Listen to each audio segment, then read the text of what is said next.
So many of my people have been murdered since I fled Iraq 25 years ago. What ghosts will I face when I return?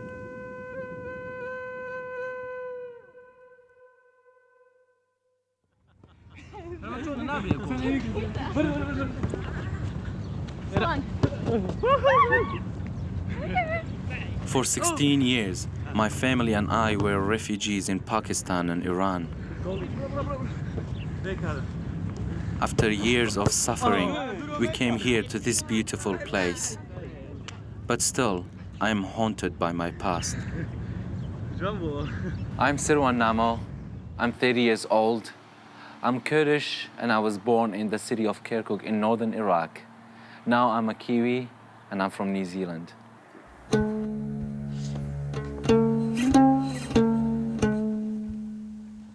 This is me, my sister, and my little brother. And this is the Iranian camp. My dad and his friend was really cold. I became really sick, 6 years living in that camp.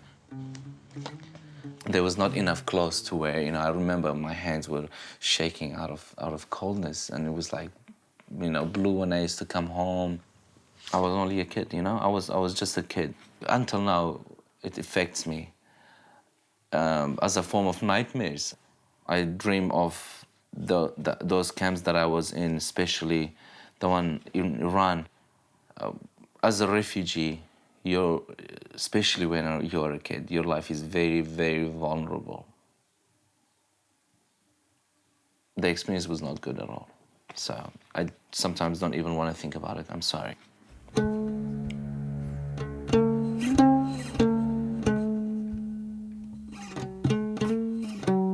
I always thought, okay, I've dealt with it. But unfortunately, I was wrong. Finally, I decided, with the help of my partner, Amy, to go and see a doctor. And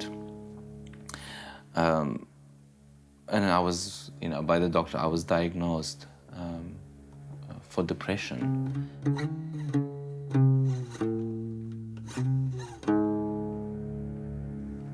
I think Sirwan really needs to travel back to his birthplace to confront a lot of issues that he's faced in the past. I know that he has buried a lot of emotions, and they're going to resurge when he travels over there. And it's just a way of dealing with his past. I'm going to the Middle East, to those countries that they have the worst refugee situations today. I want to find out whether this life of refugees are the same. Is it changed? Is it better? And I want to be an inspiration for them so that they will have hope and see me making this film. And I think it's going to help me to get over that life that I had as a refugee, as a child, and just to confront it and to deal with it and just to be able maybe to forget what happened to me when I was a kid.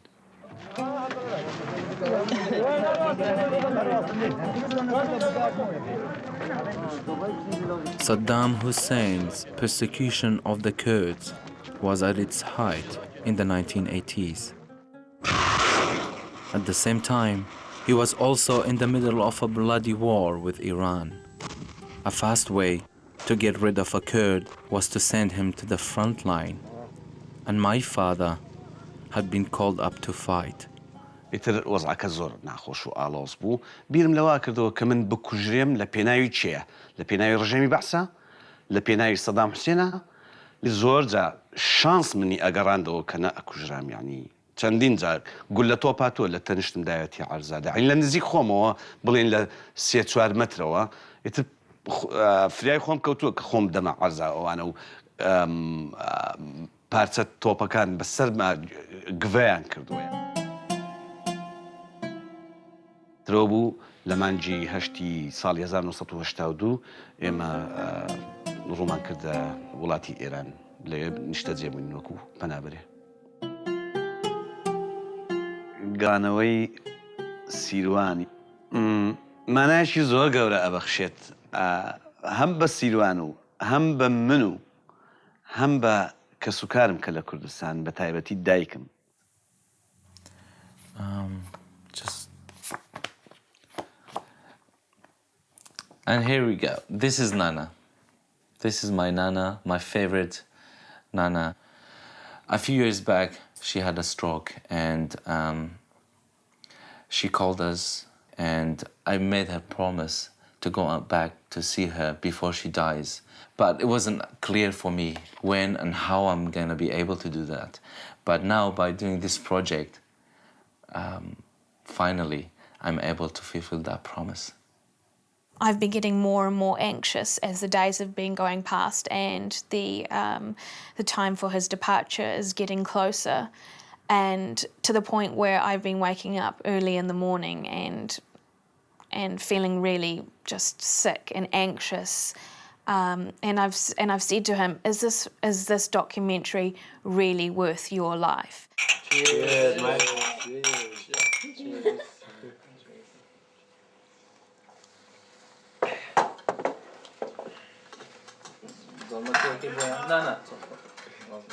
ای باشە ناترسی کە مەسەلەن ئەم ژیانە ئاسوودەی ئێرە بەجێ دێڵم بۆ مایە 2-3 هەفتەش بێت. بەڵێ چۆن ئەترسم تەمان دڵم لەلاتە بەڵام هەردووعای خێرت بۆکەم ئیشەڵا بە سەلامەتی ڕۆیت و بە سەلامەتی دێیتەوە وەکو دایکێ هەر فکرم لەلاتە. ئەمەم لە فکرایە کە من لێرە ژیانم لێرەیە من ئەگەر بێ بگەڕەمەوە ئێرە ئێمی ئێوە ئەو شتە یعنی هەمیشە کە لە مێشک و لە دڵمایە بێ یعنی بەڕاستی زۆر بەخۆت مەکاو هەمیشە حازر یعنی حەزەری خۆم وەرەگرم لە هەموو کاتێکە تر دێمەوە ناوتان بەخۆشی و ژیانەکەشمان خۆشتر شێ.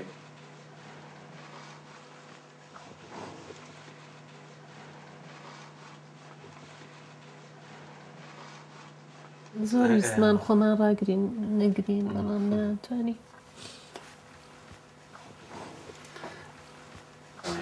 دڵتی هیچ نەکە سیروان ماشەڵڵا ئینسانێکی بە ئاگایە یعنی کارێکی پیرۆزە ئەمەی کە ئێمە ئەبێ خۆشحاڵین نەکو بگرین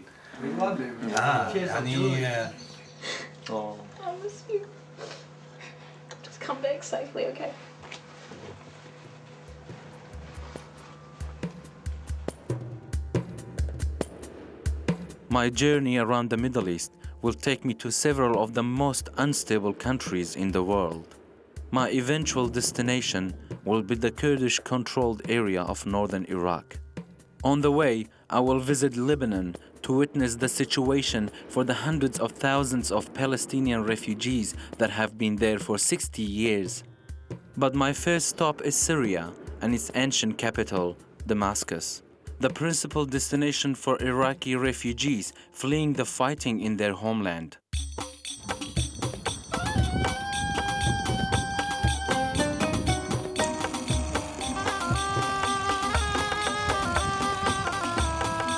It's like a dream come true. It's like a dream even being in here.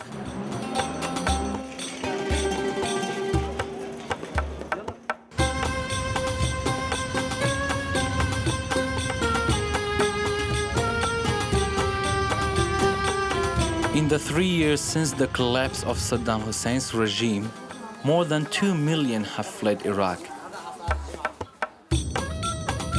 Syria is now the only country with its borders still open to refugees. It is here that I hope to see how these people are surviving.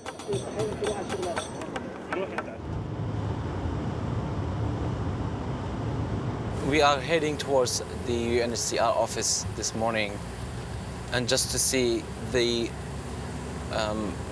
real life of Iraqi refugees in Damascus. And I'm a little bit nervous and excited because I think it will bring back the memories of me being a refugee a long time ago.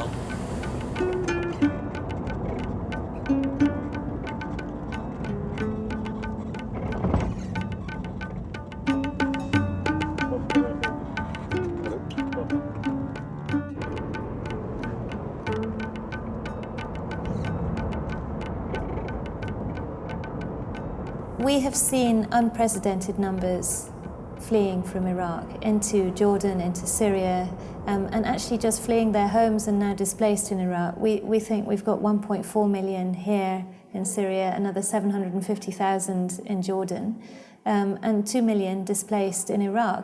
This is the largest movement of people that we've had since 1948, when the Palestinians fled Palestine. Once you've arrived, you're not required to register with UNHCR. We recommend it, but it's not going to make any difference to your work permit. You're not going to get a work permit.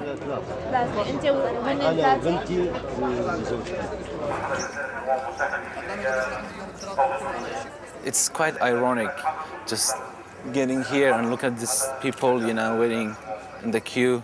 And, you know, once I was there just like them, and me coming out of the UNHCR car just reminded me how I used to feel when I used to see someone getting out of that, you know, vehicle, because that's the symbol of, you know, power and you know, authority, and they can change your life. That's how I thought, you know, they can change my life forever. So these people are thinking exactly the same when I got out of that car, you know.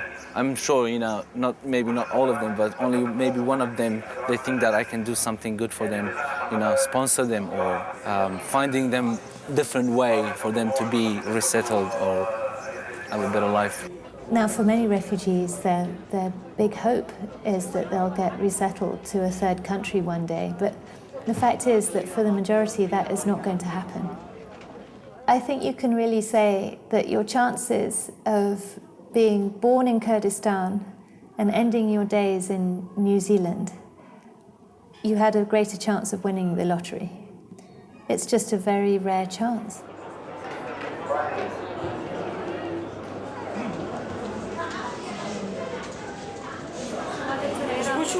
كردستان تركض هذا سوري. ما أنا كردستان تركناك لأن بس مش برفعي. هردو شلالي هردو. بس مشان الشلل. منين بدو تساق؟ يعني إلى جوار كردستان يقول لما إلى أردن عن دولة خارجي. وما بيتنا بدمتنا أردن. بيجمعوا أبيع وصار. قريتنينا؟ نعم. تقربتها مش؟ نعم. شما؟ نتشوني مدرسة هم هردو شم أمية. شو دراسة شهادة علمية؟ شهادة علمية هردو. أبداً ولا أبد. كوي دايشة؟ وما في قال استحالة نجهشتن. يعني قريتنا مدرسة أردن؟ كنت ترجعوا على العراق عند أبوك؟ What we can do for them, just to send them to Red Cross for the treatment, but nothing else. يلا خوافيس تنبي ساتشاو خوافيس. It's really upsetting to see these, you know, gorgeous children of the, you know, in the family. They're trying to provide, you know, a better health for them.